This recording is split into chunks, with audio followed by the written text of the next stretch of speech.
Oh, it's time for chapter declaration and payment of dividend, which covers only section 123 to 127.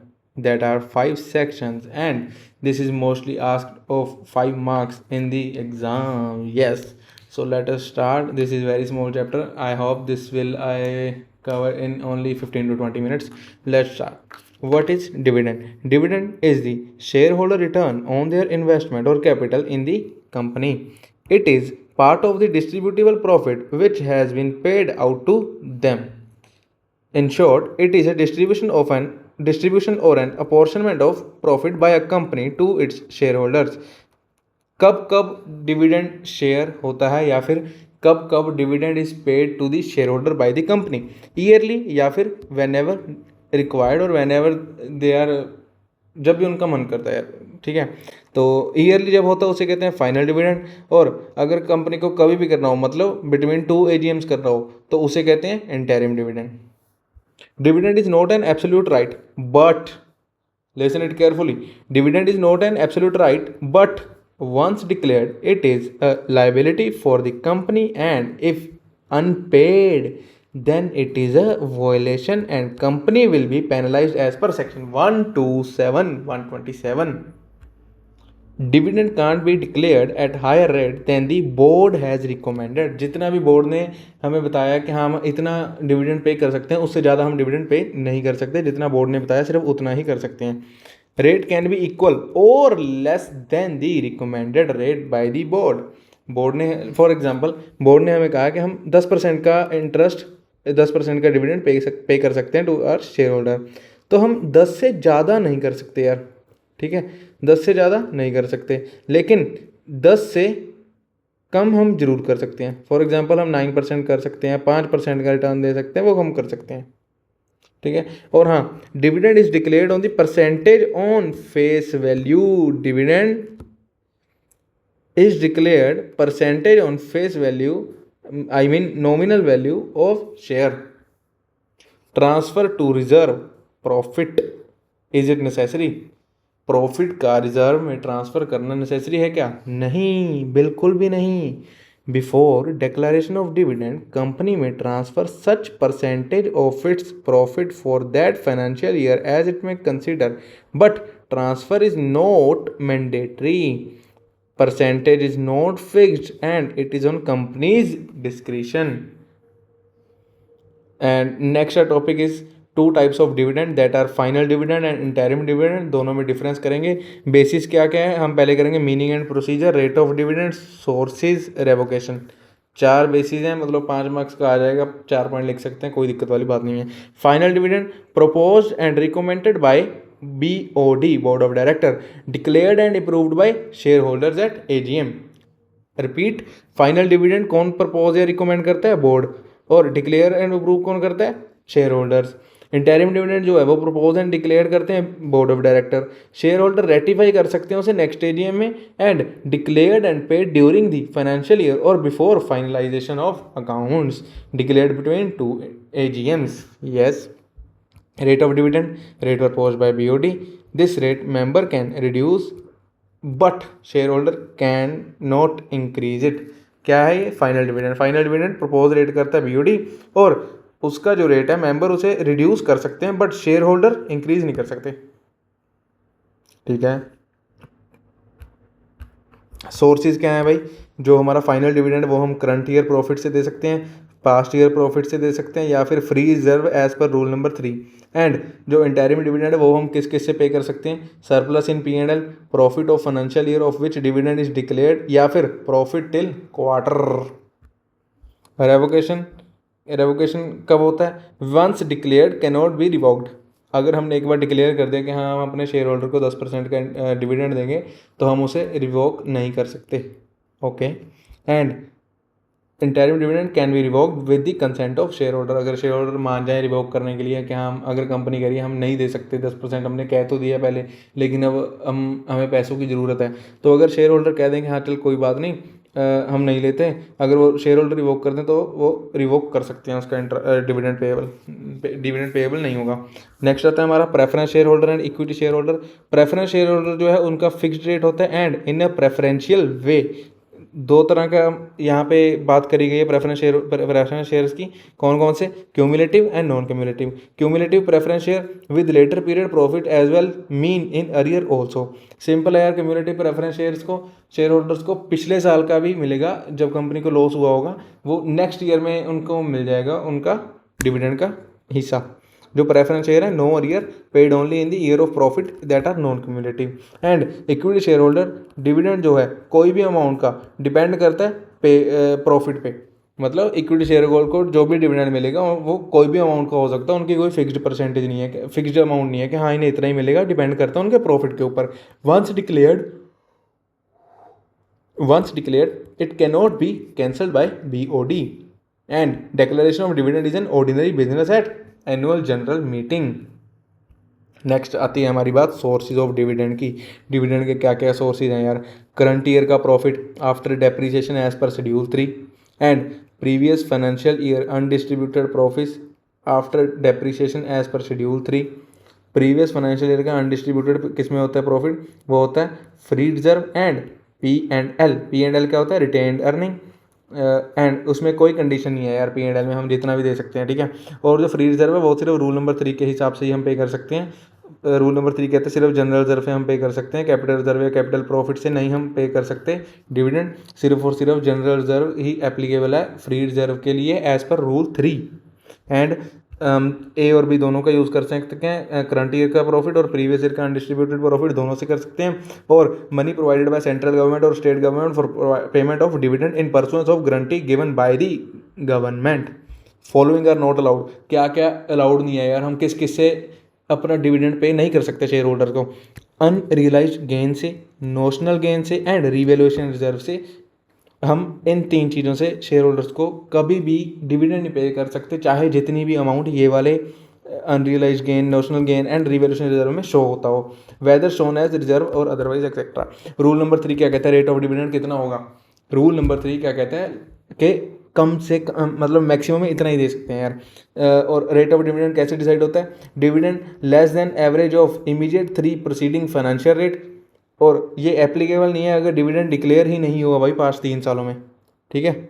और declared in then ये भाई पता नहीं मैंने क्या लिखा हुआ है, यस आई डोंट नो।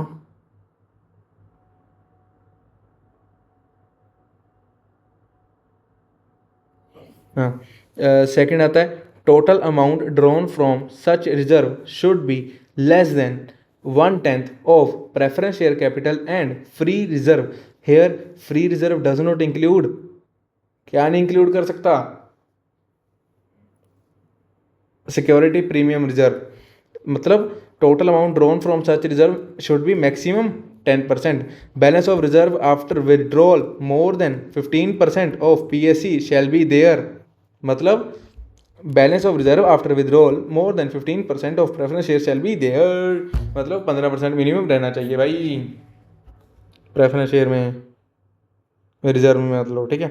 और amounts of drawn shall be first utilise to set off losses accrued in the financial year which dividend is declared, ठीक है। अमाउंट यूटिलाइज तब होगी after the set off losses incurred in the financial year which dividend is declared, yes.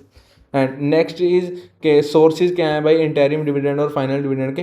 Interim dividend के लिए surplus होता है P&L में और करंट ईयर का प्रॉफिट और profit in the preceding quarter. And final dividend के लिए तो भाई एक ही है, करंट ईयर का प्रॉफिट या फिर past reserves.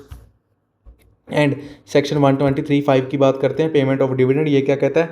Payment of dividend can be done in cash, cheque, yes cheque also allowed, warrant, cheque, warrant and electronic mode. मतलब किसी भी वे में डिविडेंड की पेमेंट कर सकते हैं एक्सेप्ट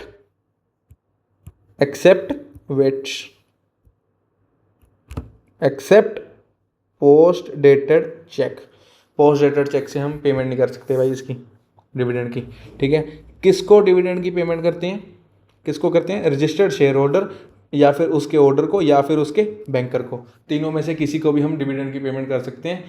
चलो जी नेक्स्ट है क्या bonus be paid in lieu of dividend? क्या हम बोनस शेयर दे सकते हैं डिविडेंड के तौर पे? नहीं भाई, नहीं, नहीं कर सकते। बैंक ही कर सकता है सिर्फ, ठीक है। प्रोहिबिशन क्या है?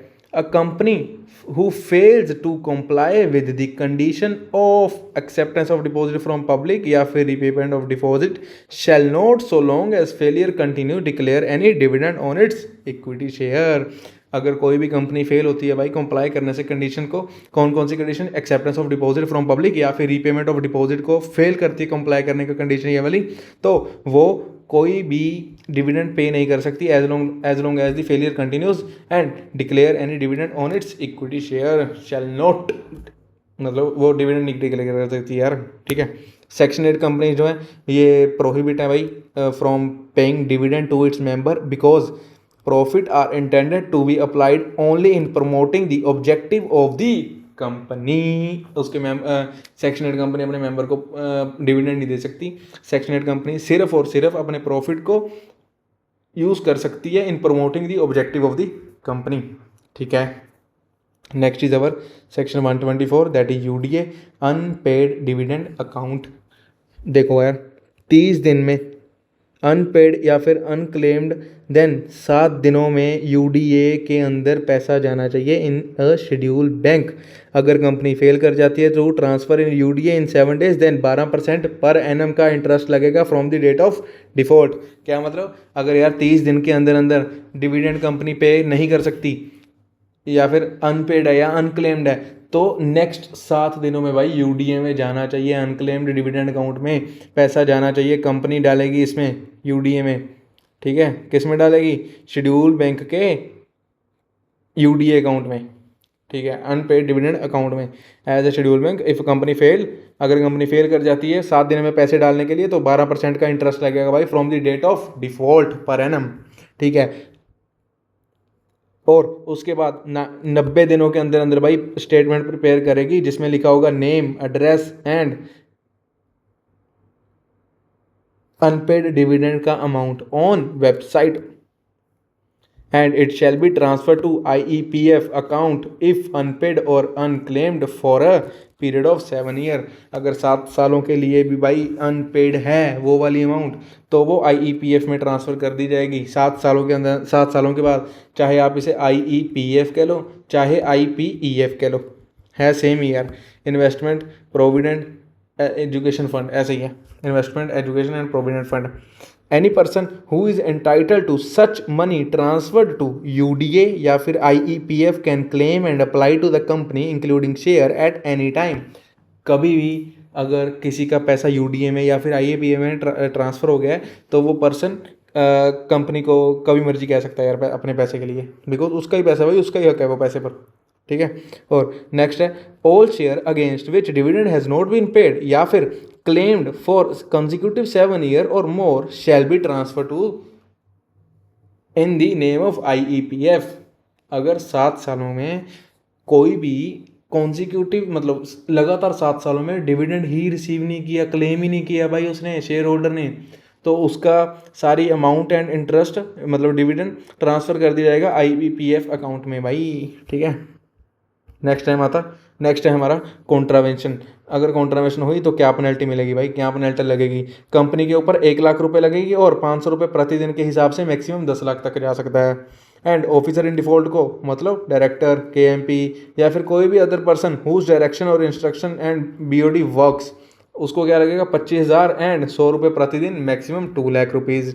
नेक्स्ट आता है हमारा section 125 IEPF investor education and provident fund. ये किसने एस्टेब्लिश किया है? सेंट्रल गवर्नमेंट ने। IEPF account with 1 chairman central government ने एस्टेब्लिश किया है। इसमें कौन कौन होता है? एक चेयरमैन होता है, एक चेयरपर्सन होता है, एक CEO होता है और मेंबर्स होते हैं, मैक्सिमम 7 मेंबर्स हो सकते हैं भाई। और चेयरपर्सन कौन होता है? एक्स ऑफिशियो MCA सेक्रेटरी, ठीक है। सेंट्रल गवर्नमेंट के पास पावर है appointment and administration and holding of meetings and also to provide resources to officer and offices or officers etc. Authority will maintain separate record on account needed as per central government. Authority maintain करेगी separate record या फिर account as per central government. Authority can spend fund for the objects listed. Audit will be conducted by the central and auditor general, controller and comptroller and auditor general as per decided time, frequency and scope by comptroller and auditor general। Repeat करते हैं यार इसे। Authority will maintain a separate record या फिर account needed as per central government. Authority can spend fund for objects listed and audit will conducted by C&AG as per decided time, frequency and scope by C&AG। Audited accounts and audit reports should be forwarded by EPFA to central government annually या फिर on demand। Central government will take annual report and audit report and lay before the parliament if required। Credit to IEPF। भाई IEPF में पैसा कहाँ से आता है? जो IEPF हमारा अकाउंट है, investor education and provident fund, जो ये अकाउंट है हमारा, इसमें पैसा आता कहाँ से है भाई? जो ग्रांट्स एंड डोनेशंस हैं सेंट्रल गवर्नमेंट या स्टेट गवर्नमेंट की तरफ से, वो आता है। Amount from unclaimed dividend account, वो आता है भाई इसमें, ठीक है। Amount in general reserve account of central government, वो आता है इसमें। Investment interest on investment made from IEPF, वही पैसा इसमें दोबारा से आ जाता है। मतलब IEPF में हमारा जो पैसा पड़ा उसमें जो इंटरेस्ट आ रहा है वो इंटरेस्ट भी उसी में जा रहा है भाई, ठीक है। Amount lying in 205C of old company act 1956, वो भी इसमें ही जाता है। और ये 4 आइटम्स हो रहे हैं, 3 दिख रही है लेकिन मैं बताता हूँ 4 कैसे हैं। विच मैच्योर्ड डिबेंचर या फिर अनक्लेम्ड फॉर 7 ईयर्स, ये इसमें जाता है IEPF में।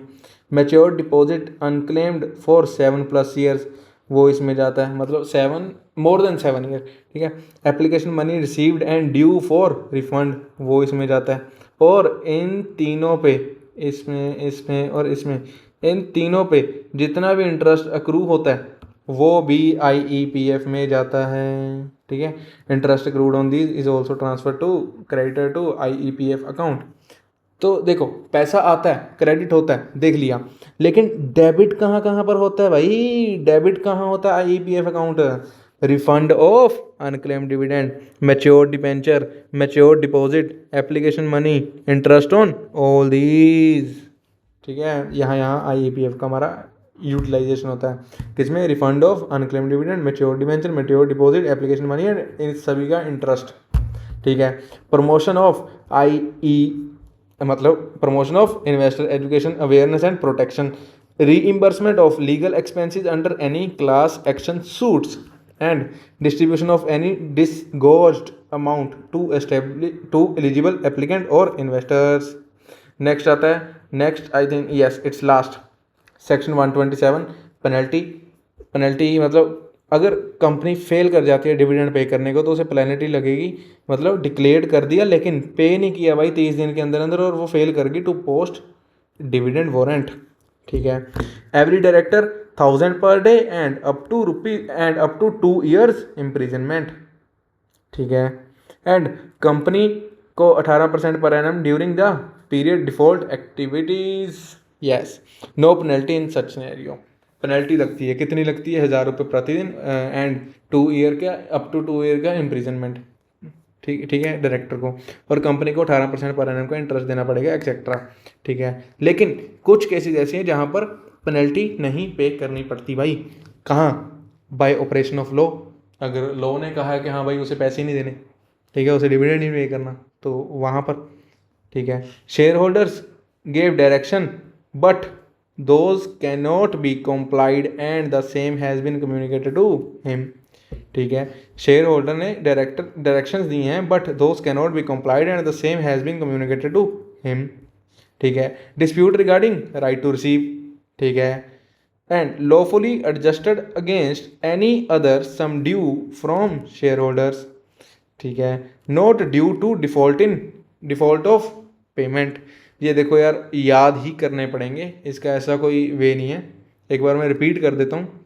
बाय ऑपरेशन ऑफ लॉ, अगर लॉ ने कहा के पैसे नहीं देने तो नहीं देंगे, तो उसमें कोई पेनल्टी नहीं लगेगी। शेयर होल्डर ने डायरेक्शन दी है कि हाँ हम ऐसे ऐसे पैसे डालने हैं, लेकिन वो डायरेक्शन कंप्लाई नहीं कर सकते, and the same has been communicated to him. Shareholder को वो सारी बात बता दी कि कम्युनिकेट नहीं कर नहीं सकते, और जब तक उसका रिस्पॉन्स नहीं आएगा, अगर तब तक पैसे नहीं डाले कंपनी ने, तो उसमें कंपनी की कोई गलती नहीं है भाई, क्योंकि कंपनी ने उसे बता दिया कि हम नहीं कर सकते भाई ऐसे कंप्लाई। ठीक है। And dispute regarding right to receive, अगर कोई डिस्प्यूट है राइट टू रिसीव के लिए या उसके शेयर होल्डर के पास, ठीक है, lawfully adjusted against any other sum due from shareholder and not due to default of payment. तो बस यही है चैप्टर। मज़ा आया होगा। कितने मार्क्स का आता है ये बता ही दिया था मैंने पहले, 5 मार्क्स का आता है, कभी कभी 6 का भी हो जाता है, 4 से 6 नंबर का। तो ईजी है चैप्टर, क्वेश्चन आंसर प्रैक्टिस कर लेना आप बस। Thank you, bye.